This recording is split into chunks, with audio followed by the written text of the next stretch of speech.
வணக்கம். எனது பேர் ரிஷிகா அருணோதய. நான் காகமும் பாம்பும் கதை சொல்ல போறேன்.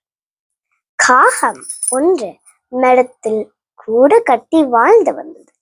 அந்த மரத்தின் அடியில் ஒரு பாம்பு புற்று இருந்தது. அந்த பாம்பு வளர்ந்து வந்தது.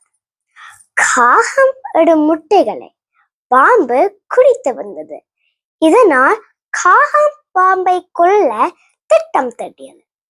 நாட்டின் இளவரசி குளிக்கும் தடாகத்துக்கு சென்று காகம் முத்து மாலையை அடைத்து போனது. இதை காவலர்கள் கண்டார்கள். காவலர்கள் காகத்தை திருத்தி போனார்கள். காகம் முத்து மாலையை பாம்பு புற்றில போட்டது. காவலர்கள் பாம்பு புற்றை வெட்டினார்கள். வெளியில் பாம்பு சீறி கொண்டு வந்தது. காவலர்கள் பாம்பை கொத்தி கொலை செய்தார்கள். பாம்பு இறந்து விட்டது.